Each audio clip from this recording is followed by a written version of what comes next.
Kembali lagi bersama channel Andandu Simis. Kala saya akan membicarakan podcast horor tentang hantu leak.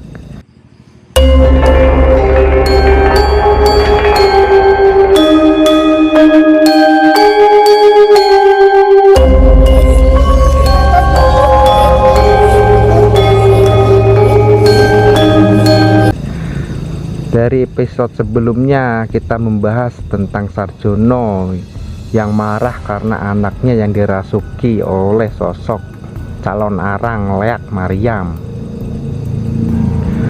Sarjono sedang berusaha untuk menenangkan anaknya. Tiba-tiba saja puluhan warga di luar berteriak. Sarjono sedang berusaha untuk menenangkan anaknya. Tiba-tiba saja puluhan warga di luar berteriak. Maryam datang dengan lidah menjulur panjang terbang di atas kepala mereka dan meludah berkali-kali. Ada 5 orang yang terkena ludahnya Maryam. Mereka berhamburan ke sumur untuk mencuci kepala. Sudah dapat dipastikan nasib mereka akan sama seperti Ki Badrun. Cepat atau lambat kepala mereka pasti membusuk. Aku sudah kehabisan kesabaran, teriak Sarjono sambil mengancukan kandiknya ke langit. Keesokan harinya warga kembali geger lantaran kambing yang mereka kumpulkan dalam satu lahan tiba-tiba saja mati. Semua tubuh kambing itu hancur, jeroannya acak-acakan. Sarjono yakin demit itulah yang melakukan. Dan di hari yang sama Ki Badrun juga meninggal dunia akibat kepalanya yang semakin membusuk. Warga benar-benar ketakutan. Bahkan udah ada yang mengungsi ke kampung lereng sebelah bukit yang jaraknya sangat jauh. Mereka takut diludahi demit. 5 orang yang sudah diludahi Maryam kini kondisinya sakit parah.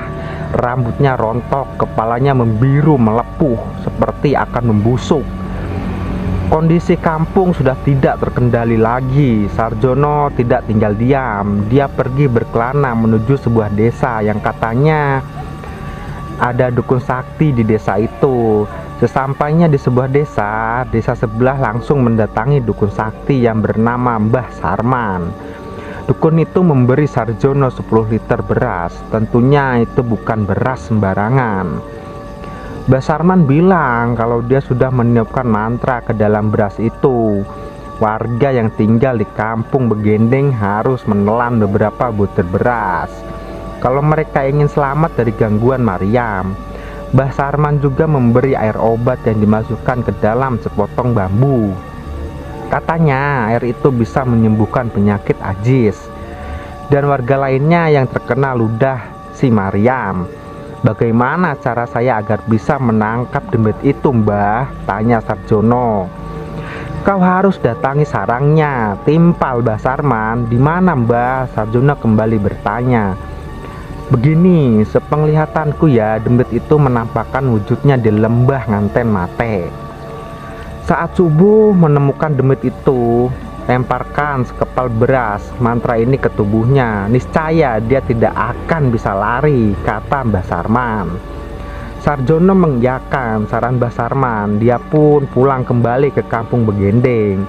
Sesampainya di kampung, dia langsung mengobati putranya dan 5 warga lainnya yang sempat diludahi demit. Sarjono juga membagikan beras mantra pada warga kampung dan menyuruh mereka agar menelan beras itu. Menjelang subuh sebelum matahari terbit, Sarjono bersama 5 orang lelaki kampung pergi ke lembah Nganten Mate. Mereka membawa jaring ikan, golok, tombak, tali, dan tak lupa kandik sakti. Hanya obor yang menjadi penerang jalan mereka. Setibanya di lembah Nganten Mate, Sarjono meminta kelima kawannya untuk berhati-hati. Mereka merayap mendekati lembah Nganten Mate. Perlahan mereka pun mengintip ke dasar lembah itu. Tentu mereka tidak bisa melihat apapun karena lembah sangat gelap. Tibanya di lembah Nganten Mate, Sarjono meminta kelima kawannya untuk berhati-hati. Mereka merayap mendekati lembah Nganten Mate. Perlahan mereka pun mengintip ke dasar lembah itu. Tentu mereka tidak bisa melihat apapun karena lembahnya sangat gelap. "Kita turun saja," kata Sarjono. Kelima temannya menurut saja. Peralatan yang mereka bawa dilemparkan ke dasar lembah Nganten Mate. Lalu mereka menuruni lembah itu sambil memegang obor. Tak butuh waktu lama, mereka pun sampai di dasar lembah. Perlahan Sarjono dan kelima temannya menyusuri lembah Nganten Mate yang tidak terlalu besar itu, hingga tibalah mereka di sudut lembah. Dan di sana, tepatnya di antara semak belukar, mereka melihat sosok Maryam yang terbungkus kain warna hitam tengah berdiri di sana. Kedua mata Maryam terpejam, dan tanpa ancang-ancang lagi Sarjono pun langsung melemparkan beras mantra ke tubuhnya si Maryam. Seketika mata Maryam melotot dan lidah menjurur keluar ngeri. Dia meraung seperti kesakitan. Tanpa buang-buang waktu, Sarjono langsung menancapkan kandik itu pada tubuhnya Maryam. Maryam pun lengah, dia terkapar tak berdaya. Mereka langsung mengikat tubuh Maryam dengan tali dan menariknya keluar. Si Maryam pun digotong ke kampung Begendeng. Kandik masih tertancap di tubuhnya Maryam, dibaringkan tepat di halaman rumah Sarjono. Warga berkerumun menyaksikan penangkapan demit yang telah merusak sawah dan perkebunan mereka. Tidak sedikit dari warga yang bergidik ngeri karena melihat wajah Maryam yang sangat pucat, bau, dan taringnya yang panjang, lidah menjulur dan mengerikan. Saat itu ada salah satu warga yang merasa sangat kesal. Ketika melihat Maryam, ia pun menendang kepala si Maryam dengan sangat keras. Dia meludahi tubuhnya si Maryam. Sarjono menyuruh warga agar tetap tenang. "Lalu kita apakan demit ini?" tanya salah satu warga. "Kita bakar saja, Sarjono," mengusulkan semua warga.